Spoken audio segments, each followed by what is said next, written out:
Chapter 31. The Dream Eater's Welcome. Dylan crept through the catacombs, Gravemarrow's dark glow a faint shield in the choking gloom, his leather armor's runes pulsing softly. Their subtle luck, unknown to him, nudging fate in his favor, tilting close calls just enough to keep him alive. The tunnel's air was cold, thick with the stench of rot, its walls slick with black ooze, as if the stone itself wept poison. His mind clouded, twisting every creak into a threat and a flashback to his Earth life, ignoring his mother's tearful voicemails, leaving her to die alone in a hospital, stirred a fierce anger, not self-loathing, driving him to survive. The catacombs twisted, their passages lined with skulls embedded in walls, their sockets glinting with a sickly light that seemed to watch. A zombie shambled from a side tunnel, its flesh peeling like wet parchment, dragging a rusted axe, its guts trailing in a glistening heap. Dylan's heart slammed, his scars itching as he swung Gravemarrow, the blade piercing its chest, banishing the tormented spirit. Another lurched forward, its jaw biting, hungering for Dylan's flesh. He struck, Gravemarrow's edge, cleaving half its skull off, the spirit's wail fading, but the effort left him gasping, his mind fraying under the catacomb's weight, the groans multiplying like a relentless tide. A narrower passage forced him to crouch, the torch flickering, its flame barely cutting the dark. 3 zombies emerged, grotesque horrors, one with bones exposed, entrails dragging like wet cords, wielding a chipped sword, another crawling, the third with a face half melted, an eye oozing, swinging its arms. He dodged, luck guiding him as the zombie's arms thudded against stone and hacked, banishing 2, but the last undead sword slashed his thigh, pain searing. He stumbled, swinging, clipping the spirit, but more groans echoed. Closer, their stench choking the catacomb's pulse, a drum in his chest, urging him to collapse. His will burned, endurance afire, and he ran, blood seeping, barely escaping the slow, labored steps of the undead. The passage opened into a vast chamber, its air heavy with wax and decay, lit by hundreds of candles on stone ledges, their flames unnaturally steady, casting an eerie glow that danced across the walls. A mural loomed, vivid and haunting, a human boy, eerily like Dylan with starry scars blazing, holding a glowing blue sword crackling with lightning. Calith's radiant form and Vaughn's shadowed void intertwining around him, their eyes locked on his, a prophecy etched in paint. Dylan froze, the mural a mirror of his fate, tying him to Erendor's gods as the Starbreaker, destined to balance or shatter the world. A voice, calm, intelligent, and menacing, slithered from the shadows behind him. "Welcome, Dylan from Earth, the star vessel!"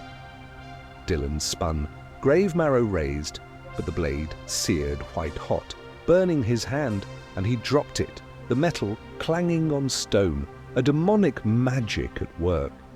He fell to his knees, gasping, and saw the figure, a man or something like one, lounging in a carved chair across the room, clad in a fine black tunic embroidered with strange golden symbols that seemed to shift.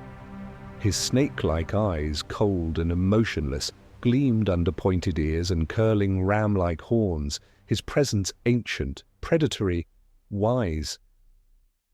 "I am Casual, the Dream Eater," he said, voice smooth as silk, sharp as a blade, his grin amused. "Where are you, you ask? Standing precisely where your regret intersects with your ambition." He leaned forward, eyes glinting. "Do you feel the chill of truth, Dylan, or the warmth of delusion?" Dylan's breath caught, his mind reeling, the candles flickering as if in rhythm with his pulse. "You're not real," he said, voice tense, hands trembling. "You can't be." Casual chuckled, low and mocking, rising to circle Dylan, his tunic whispering against the stone. "Oh, because the blade you wield is real? This world of Erindor, you chose this, Dylan. You invited me with every step, every hunger. His words cut deep, knowing Dylan's fears, failure, abandonment, worthlessness, and desires to matter, to find peace. I didn't invite anything, Dylan snapped, anger flaring, not self-loathing but defiance.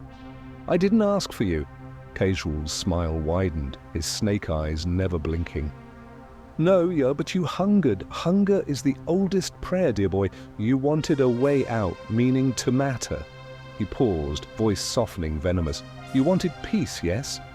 I wanted peace, Dylan roared, fist clenching, his scars burning hotter. Peace? Casual's laugh was a blade slicing through the air. If you truly wanted peace, you'd have died quietly, forgotten like the rest. Instead, you're here, bleeding across realms, carving your name into fate. You don't want peace, Dylan. You want the power to define it. Dylan's jaw tightened, Casual's words a scalpel on his soul. And you want what? My soul. Soul is such a brittle word, Casual said, amused, leaning closer, his horns casting jagged shadows. I want your choices, your doubts, your beautiful contradictions. A feast when you stray from yourself. You make the meal, Dylan. I'm merely the witness to your undoing. Why me?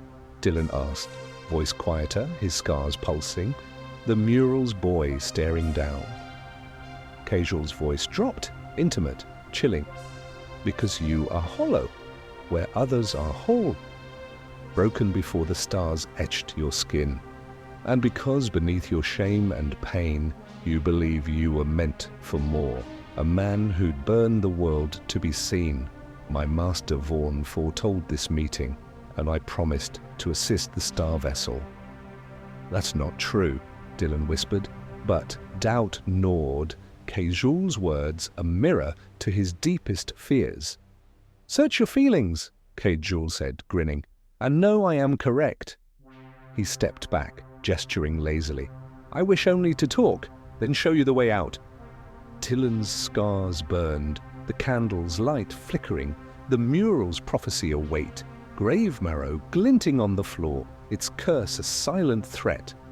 The catacomb's pulse thrummed, zombies groaning beyond, and Casual's snake eyes gleamed, promising escape but weaving deceit, his master Vaughn's shadow looming over Dylan's fate.